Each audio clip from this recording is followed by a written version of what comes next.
Hello my dear food lovers, welcome to quality eats.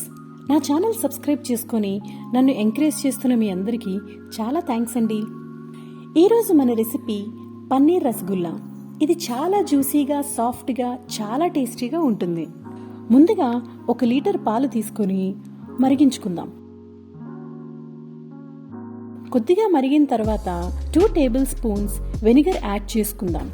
Vinegar వేయడం వలన పాలు విరుగుతాయి. Vinegar కి బదులుగా లెమన్ వాటర్ కూడా యాడ్ చేసి పాలు విరగొట్టుకోవచ్చు. విరిగిన పాలను బాగా మరగనిద్దాం. ఇది బాగా మరిగి పన్నీరు పాలు సపరేట్ అయిన తరువాత ఒక ఫిల్టర్ పై పలచటి క్లాత్ వేసుకుని విరిగిన పాలను ఫిల్టర్ చేసుకుందాం. దీనికి వాటర్ కూడా యాడ్ చేసి ఫిల్టర్ చేసుకుందాం. దీనిని బాగా పిండి అలానే 5 to 10 మినిట్స్ ఉంచుకుందాం.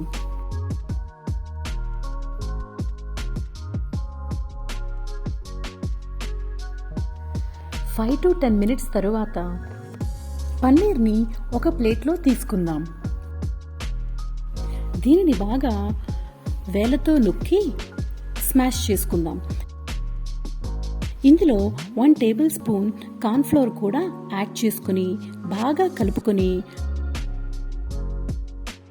అరచేతితో బాగా అదుముతూ స్మూత్గా స్మాష్ చేసుకుందాం.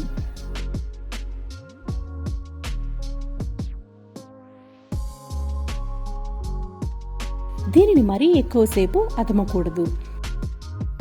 చపాతీ పిండి ముద్దలా తయారు చేసుకుందాం.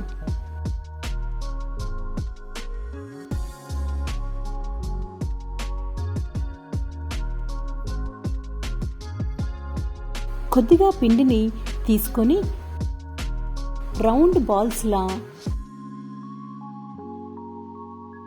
క్రాక్స్ ఏమీ లేకుండా చేసుకొని పక్కన పెట్టుకుందాం.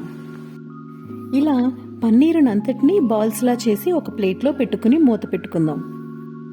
మందపాటి గిన్నెలో 1 కప్పు పంచదార తీసుకొని దీనికి 2 కప్పులు వాటర్ వేసుకుని పంచదార కరిగే వరకు మరిగించుకుందాం. దీనికి 1/2 టేబుల్ స్పూన్ యాలకుల పొడి కూడా వేసుకుని 5 నిమిషాలు మరగనిద్దాం. మరిగిన తర్వాత తయారు చేసి పెట్టుకున్న పన్నీర్ బాల్స్ ను కూడా వేసుకుని మూత పెట్టుకుందాం. వీటిని ఒక 10 నిమిషాలు మరగనిద్దాం. ఈ మరిగిన తర్వాత పన్నీర్ బాల్ సైజ్ కూడా పెరుగుతుంది. వీటిని తీసి ఐస్ క్యూబ్స్ లో గానీ కోల్డ్ వాటర్ లో గానీ వేసుకుంటే ఇంకా బాగా వస్తాయి. Tasty spongy soft rasgulla ready. Thank you for watching.